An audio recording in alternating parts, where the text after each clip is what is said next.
అందరికీ నమస్కారం. నేను కందికంటి విజయ్ కుమార్ బండరావిరాల సర్పంచ్గా ఈరోజు మా గ్రామ పరిధిలో ఏర్పాటు చేస్తున్న 268 సర్వే నెంబర్లో 494 ఎకరాలలో ఎకో టౌన్ అనే పేరిట డంపింగ్ యార్డ్ని ఏర్పాటు చేయాలని గవర్నమెంట్ ప్రయత్నాలు చేస్తున్నది. సో ఇదే విషయం గత సంవత్సరం మాకు తెలిసిన వెంటనే మేము గౌరవ ఎమ్మెల్యే గారు మల్రెడ్డి రంగారెడ్డి సార్ దగ్గరికి వెళ్ళి, సార్ మా ఊర్లో డంపింగ్ యార్డ్ వస్తుందంట, గత 20-30 సంవత్సరాల నుంచి మేము మైనింగ్ నుంచి బాధపడి ఇప్పుడిప్పుడే మైనింగ్ ఆగిపోయి మా ఊర్లు బాగుపడుతున్నాయి, ఒక సైడ్ మూసి ఒక సైడ్ మైనింగ్ తోటి మా ఊరంతా ఆగమైంది, ఇప్పుడు మళ్ళీ డంపింగ్ యార్డ్ వస్తే ఇంకా వల్లకాలు అయిపోతుంది అని అడిగితే మేమందరం చాలామంది ఒక 100 మంది దాకా అన్ని గ్రామాల నుంచి వెళ్తే ఆ రోజు ఎమ్మెల్యే గారు ఏమన్నారు, డంపింగ్ యార్డ్ లేదు గింపింగ్ యార్డ్ లేదు, ఎవరు మీకు చెప్పింది, నాకు తెలియదు కూడా డంపింగ్ యార్డ్ ఎట్లా వస్తుంది అని మా ముందని అప్పుడే కలెక్టర్ గారికి ఫోన్ చేసిండు. ఏం కలెక్టర్ గారు డంపింగ్ యార్డ్ అంటారు, మరి డంపింగ్ యార్డ్ ఏమన్నా వస్తుందా అంటే ఆయన కూడా సార్ నా నోటీస్లో కూడా ఏం లేదని కలెక్టర్ గారు చెప్పిండు మా అందరి ముందు. అదే కలెక్టర్ గారు ఈరోజు జీవో నెంబర్ 20 CCLAకి లెటర్ రాసిండు. బండరావిరాల సర్వే నెంబర్లో ఉన్న 494 ఎకరాలను మీరు TGIACకి అప్పచెప్పండి. TGIAC HMDA కోఆపరేషన్ తోటి జపాన్ టెక్నాలజీ తోటి మేము ఎకో టౌన్ ఏర్పాటు చేయడానికి 494 ఎకరాలంటే జీవో నెంబర్ 20 వాళ్ళు రిలీజ్ చేసారు. మేము పోయి జీవో నెంబర్ 20 పబ్లిక్ డొమైన్లో లేదు. ఎందుకు లేదు జీవో నెంబర్ పబ్లిక్ డొమైన్లో? MRO ఆఫీస్ పోతే అది కాన్ఫిడెన్షియల్ అంటున్నారు. అరే పబ్లిక్ కోసం ఏర్పాటు చేస్తున్న ప్రాజెక్ట్ ఇది కాన్ఫిడెన్షియల్ ఎట్లా అవుతుంది సార్? నేను ఒక సర్పంచ్ని నాకు జీవో ఇవ్వండి అంటే నాకు జీవో కాపీ వాళ్ళు ఇవ్వడం జరిగింది. ఆ జీవో కాపీలో క్లియర్గా డంపింగ్ యార్డ్ పేరునే ఎకో టౌన్ అని మార్చిడు అంతే. ఇప్పుడు ఈ గ్రామంలో 494 ఎకరాలలో డంపింగ్ యార్డ్ వస్తుందంటే ఇప్పుడు మళ్ళీ మేము ఎమ్మెల్యే గారి దగ్గర పోయి కలిసినాం. నాకు తెలియదు అంటున్నా ఆయన, జీవో నెంబర్ వచ్చింది సార్, ఇప్పుడు కూడా నాకు తెలియకుండా వచ్చింది అంటున్నాడు. ఎవరిని నమ్మాలి? మేము ఓట్లేసుకున్న గెలిపించుకున్న ఎమ్మెల్యే గారు ఆయన ప్రాతినిధ్యం వహిస్తున్న నియోజకవర్గంలో 494 ఎకరాలు ట్రాన్స్ఫర్ అవుతాయి, ఎక్కడ తెలియదు అంటాడు. సార్ నేను గౌరవ ఎమ్మెల్యే గారు మీకు ఒకటి రిక్వెస్ట్ చేస్తున్నా సార్, మీకు ఈ నియోజకవర్గం తెలియకుండా ఒక పేపర్ కూడా కదలదు. ఒక ఉద్యోగి ట్రాన్స్ఫర్కు మీ పర్మిషన్ కావాలి, ఒక పోస్టింగ్కి మీకు పర్మిషన్ కావాలి, ఒక గజం పర్మిషన్కి మీకు పర్మిషన్ కావాలి. 494 ఎకరాలు ఎట్లా ట్రాన్స్ఫర్ అవుతుంది మీకు తెలియకుండా? మాకు దీని మీద చాలా అనుమానాలు ఉన్నాయి. మా గ్రామ ప్రజలందరూ కూడా ఈ రోజు మీ గురించి ఎదురు చూస్తున్నారు. ఇప్పుడు డంపింగ్ యార్డ్ మీకు తెలియకుండా చేస్తుంది అంటున్నారు. మేము ఇప్పటిదాకా మేడం చెప్పినట్టు ఈ ప్రాజెక్టు గురించి తెలియంగానే డిస్ట్రిక్ట్ కలెక్టర్ గారికి HMDA కమిషనర్కి లెటర్ రాసినాం. సార్ ఈ కంపెనీ దీనికి లెటర్ ఆఫ్ ఇంటెంట్ అని ఉంది, మీరు DPO detail project report DPR ఇవ్వండి అని రిక్వెస్ట్ చేస్తే ఇప్పటిదాకా వాళ్ళు DPR మాకు ఇవ్వట్లేదు. గ్రామ సర్పంచ్గా నేను అడిగినా కూడా, మా గ్రామ ప్రజల తరపున అడిగినా కూడా వాళ్ళు DPR కాపీ ఇవ్వట్లేదు. రెండోది, ఇప్పుడు ఈ ప్రాజెక్టును మేము పొద్దున్న ఎమ్మెల్యే గారు కలిసినాము, MP గారిని కలిసినాము, భువనగిరి ఎమ్మెల్యే కుంభం అనిల్ కుమార్ రెడ్డి గారు కలిసినాము, HMDA కమిషనర్కి రిప్రజెంటేషన్ ఇది క్యాన్సిల్ చేయాలని TGIACC వైస్ చైర్మన్కి ఇచ్చినాము, అందరికీ రిప్రజెంటేషన్ ఇచ్చినాం. సో ఫస్ట్ మేము ఇది తెలిసిన వెంటనే గ్రామ సభ ఏర్పాటు చేస్తే గ్రామ ప్రజలందరూ కూడా ఏకగ్రీవంగా తీర్మానం చేసిరు ఈ ప్రాజెక్టు మాకు వద్దు అని. మా బండరావిరాల గ్రామం ఒకటే కాదు, చుట్టుముట్టు 10 గ్రామాలు, పిలాయపల్లి, చిన్నరావిరాల, దేశ్ముఖి, జగత్పల్లి, పెద్దగూడెం, పిగ్లిపురం, కవాడిపల్లి, బల్జగూడ గ్రామాలన్నీ కూడా తీర్మానాలు ఇస్తే ఆ తీర్మానాల కాపీలన్నీ కూడా మేము ఇప్పుడు పోయి కలెక్టర్కు, RDOకు, MROకు, HMDA కమిషనర్కు, TGIAC వైస్ చైర్మన్ అందరికీ ఇచ్చి వచ్చినాం. ఎవరి దగ్గర కూడా కొంచెం కూడా చలనం కనబడతలేదు. మాకు చాలా భయాందోళనగా ఉంది. ఈరోజు గత 20-30 ఏళ్ల కింద మీరు జవహర్ నగర్లో స్టార్ట్ చేసిన జంపింగ్ యార్డ్ను కూడా ఇట్లనే రీసైక్లింగ్ యూనిట్ లాగా తయారు చేసిరు. ఇప్పుడు ఇక్కడ కూడా మేము జపాన్ టెక్నాలజీ తోటి చేస్తున్నామంటే చుట్టుముట్టు 10 ఊర్లను ఆగం చేయడానికి మీరు ప్రయత్నం చేస్తున్నారు. ఇది ఎమ్మెల్యే గారికి తెలియకుండా జరుగుతుంది అన్నది మాకు చాలా హాస్యాస్పదంగా ఉంది. కాంగ్రెస్ పార్టీ నాయకులు, సర్పంచులు ఓకే అందరూ స్టార్టింగ్ లో అందరూ కలిసి వచ్చిన తర్వాత ఇప్పుడు ఒకరొకరు వెనక్కిపోతున్నారు. అధికార పార్టీ సర్పంచులు ఎందుకు వెనకపోతున్నారో అర్థం కాని పరిస్థితి. ఉద్యమం కోసం వచ్చిన మనం డంపింగ్ యార్డ్ ఆపాలనుకుంటున్నాం, మన ప్రజలకు నష్టం జరుగుతుందని చెప్పాలనుకుంటున్నాం, కానీ రకరకాల ప్రలోభాలు మీకు గురి అవుతున్నట్టు, బెదిరింపులు గురి అవుతున్నట్టు మాకు తెలుస్తుంది. అందుకోసం ఈరోజు కాంగ్రెస్ పార్టీ సర్పంచులు అందరూ సపరేట్ అయిపోయారు. మిమ్మల్ని ఎవరు నమ్ముతారు? పబ్లిక్ సర్పంచులారా మీరు ఒకటే చెప్పండి, మీరు ప్రజల సైడ్ ఉంటారా లేకపోతే పాలకవర్గం సైడ్ ఉంటారా? ప్రజలేమో గ్రామ సభ పెట్టి మాకు ప్రాజెక్ట్ వద్దంటున్నారు, మరి మీరేమో ఇట్లాంటి సభలకు రమ్మంటే రారు, మేము సపరేట్ గా పోతుంటున్నారు. కాంగ్రెస్ పార్టీ ప్రభుత్వము ప్రాజెక్టు తీసుకొస్తుంది, మళ్ళీ కాంగ్రెస్ పార్టీ ఎమ్మెల్యే గారు కాంగ్రెస్ పార్టీ సర్పంచులు మేము ఆపుతాం ఈ ప్రాజెక్ట్ని అంటున్నారు. ఎంత దారుణంగా ఉంది ఈ పరిస్థితి స్టేట్మెంట్. సో అందుకోసం దయచేసి ప్రజలందరూ మేల్కొంటున్నారు. అందుకే ఇది ఈ సర్పంచుల మీదనో వార్డు మెంబర్ల మీదనో ఉంటే ఈ ఉద్యమం ఎట్లైనా నీరు గారుతుంది. అందుకోసం ఈరోజు మేము గ్రామ సభ పెట్టినాము. పబ్లిక్ అందరూ ఊరందరినీ పిలిచి మేము చెప్తున్నాము నిజాలు వాస్తవాలు ఏంటి, ప్రాజెక్ట్ వల్ల ఎంత నష్టం జరుగుతుందో. ఇప్పుడు డంపింగ్ యార్డ్ ఏర్పాటు చేస్తారు. ఇంత ముందుకు ఎక్కడైనా సరే సర్ఫేస్ లో డంపింగ్ యార్డ్ పోస్తుంటారు.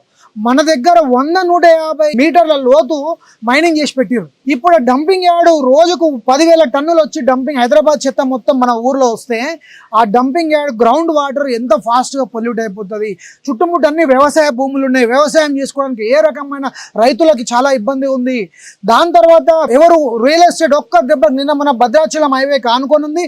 ఓఆర్ఆర్కి 3 కిలోమీటర్ దూరంలో ఈ సైట్ ఉంది. భద్రాచలం హైవే వస్తుందని నిన్నమొన్నంతే భూముల రేట్లు పెరిగి ప్లాట్లన్నీ ఇప్పుడిప్పుడే మారుతున్న టైంలో ఒక్క దెబ్బకు రియల్ ఎస్టేట్ పడిపోయింది.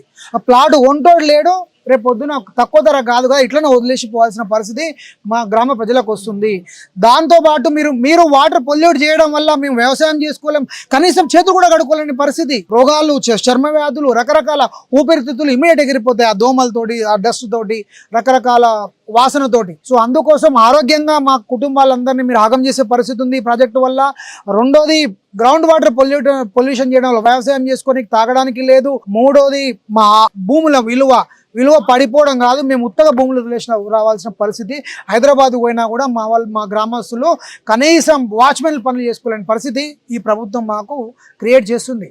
అందుకోసం మేము మల్రెడ్డి రంగారెడ్డి గారు గౌరవ ఎమ్మెల్యే గారికి మళ్ళొక్కసారి మా గ్రామం తరఫున మీకు దండం పెట్టి చెప్తున్నా, ఇది మీ చేతిలోనే ఉంది.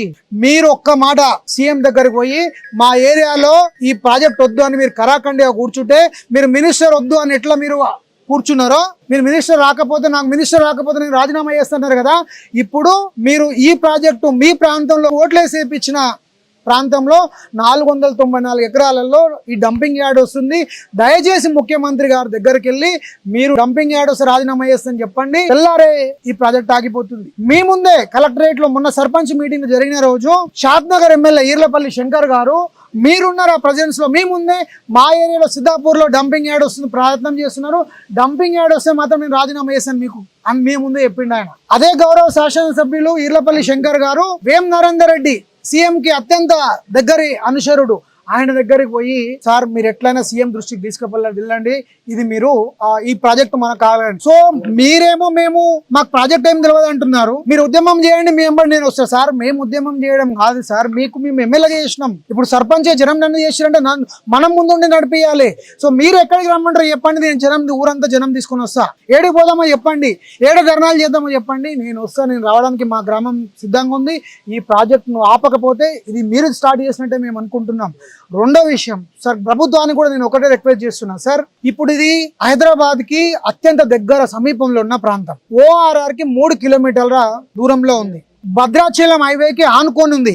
ఇప్పుడు ఈ ప్రాజెక్టు ఇంత విలువైన భూమిలో పెట్టడం కంటే మీరు కొంచెం దూర ప్రాంతంలో పోతే, అడవులు, గుట్టలు, జనాలు లేని ప్రాంతము, వ్యవసాయం లేని ప్రాంతాలు, ఇక్కడ చాలా గుట్టలు ఉన్నాయి. రాజకొండల గుట్ట కావచ్చు, రకరకాల గుట్టలు చాలా ప్లేస్లలో ఉన్నాయి. మీరు ఎక్కడనే ఈ ప్రాజెక్టును పెట్టచ్చు. మా గ్రామ ప్రజలు, ఈ 10 గ్రామాల ప్రజలు మైనింగ్ తోటి గత 20 ఏళ్ళ సతమతం అయ్యి ఈరోజు మైనింగ్ వల్ల ఎంతో నష్టపోయారు. కనీసం ఉపాధి అవకాశాలు లేకుండా చేసిరు. మీరు ఈ ప్రాంతంలో మళ్ళీ డంపింగ్ యార్డ్ కాకుండా మీరు సాఫ్ట్వేర్ కంపెనీలు పెడతాంటున్నారు కదా, మీరు సాఫ్ట్వేర్ ఐటీ టవర్స్ కట్టండి, ఐటీ ఇండస్ట్రీ పెట్టండి, బాటసింగారంలో ఉన్నలాంటి ఇండస్ట్రీ ఇక్కడ సెజ్ను పెట్టండి. వాతావరణం చెడిపోకుండా ఉద్యోగాలు, ఉపాధి అవకాశాలు వచ్చే ఇండస్ట్రీ మీరు పెడితే మా ప్రజలందరూ కూడా మీకు ఎల్లవెల్ల రుణపడుతుంటారు. లేకపోతే ఈరోజు మేమందరికీ రిప్రజెంటేషన్ ఇచ్చి మా వార్డు మెంబర్, పాలకవర్గం అంతా కలిసి, ఎవరు కలిసి వచ్చినా రాకున్నా మా కలిసి వచ్చే పార్టీలతోటి మేమందరం కలిసి ఈరోజు ఉద్యమానికి పోతున్నాము. ఈరోజు రాజకీయ నాయకులు, మీరు అధికారులు, రాజకీయ నాయకులు కుదరకపోతే నేను సర్పంచ్ పదవి కూడా రాజీనామా చేస్తాను. నాకు కూడా సర్పంచ్ పదవి అవసరమే లేదు. నాకు సర్పంచ్ పదవి అవసరం. నా ప్రజలు ఈ రోజు నన్ను ప్రజల బాగు చేయడానికి నన్ను గెలిపించుకున్నారు. నేను నా కళ్ళ ముంగట ఈరోజు డంపింగ్ యార్డ్ వస్తుందంటే నాకెందుకు సార్ సర్పంచ్ పదవి? నేను సర్పంచ్ పదవికి ముందే రెడీ చేశాను. అన్ని ప్రయత్నాలు చేసి మీరు ప్రాజెక్టు కానీ పెట్టకుంటే మా ప్రాణాలు పోయినా మేము వదిలేదు. దీన్ని ఎట్టి పరిస్థితుల్లో మేము వదలము. ఎందుకంటే ఇప్పుడు మేము మీకు ఇవ్వాల్సిన రిప్రజెంటేషన్లు అందరికి ఇచ్చినాం, అధికారులను కలిసినాం, ప్రజాప్రతినిధులను కలిసినాం. రేపు పొద్దున కోర్టు కూడా పోతాం. లీగల్లో కోర్టుకు పోతాం, కోర్టుకు పోయి ఎన్జిటిలో మేడం చెప్పినట్టు ఎన్జిటిలో కూడా మేము కేసులు వేస్తాం. ఏ రకంగా కూడా మేము ఆ ప్రాజెక్ట్ అవ్వకుండా ప్రయత్నం చేస్తాం. అందుకోసం గౌరవ ఎమ్మెల్యే గారికి సార్ మళ్ళొక్కసారి నేను చేతులు జోడిస్తున్నా. మీరు గత 268 రైతుల గురించి 268 సర్వే నెంబర్లో పరిహారం ఇస్తామని గత 20 సంవత్సరాల నుంచి మా రైతులకి డబ్బులు ఇస్తలేరు సార్. అదే ప్రాంతంలో ఇప్పుడు మళ్ళీ ప్రాజెక్టు పెడుతున్నారు. పోయిన సంవత్సరం కాంగ్రెస్ గవర్నమెంట్లో అగ్రిమెంట్ అయింది, తర్వాత 20 ఏళ్ళ వరకు ఇప్పటివరకు ఎవరు ఇవ్వలేదు. ఇప్పుడు మొన్నసారి ఎమ్మెల్యే గారు గెలిచే ముందు ఏం చెప్పిండంటే, మీరు నన్ను గెలిపియండి, నేను మీకు ఒక్క నెల రోజులలోనే 7 లక్షలు కాదు 42 లక్షల పరిహారం ఇస్తాం అన్నాడు. సార్ మీరు ఇప్పుడు గెలిచి 2.5 ఏళ్ళు అయినా కూడా 42 లక్షలు ఎక్కడ పోయినాయి సార్? 42 లక్షలు ఇప్పిస్తున్న వాళ్ళు మీరు 268 బాధితులకు పైసలు ఇప్పిస్తలేరు. మా వాళ్ళేమో రోజు మేము వెంబడి తిరుగుతున్నామని చెప్తున్నారు. రెండోది మీరు 42 లక్షలు ఇప్పిస్తలేరు, దాంతోపాటు ఈ ప్రాజెక్టు తీసుకొస్తున్నారు. అందుకోసం దయచేసి మా ప్రాజెక్టు భూములు కోల్పోయిన రైతులందరికీ డబ్బులు ఇప్పించండి. దాంతోపాటు ఇక్కడ మీరు ఇంకేదైనా వాతావరణం చెడిపోకుండా, పర్యావరణం చెడిపోకుండా ఉండే ఏ ప్రాజెక్ట్ అన్నా మీరు తెలపండి. Thank you so much.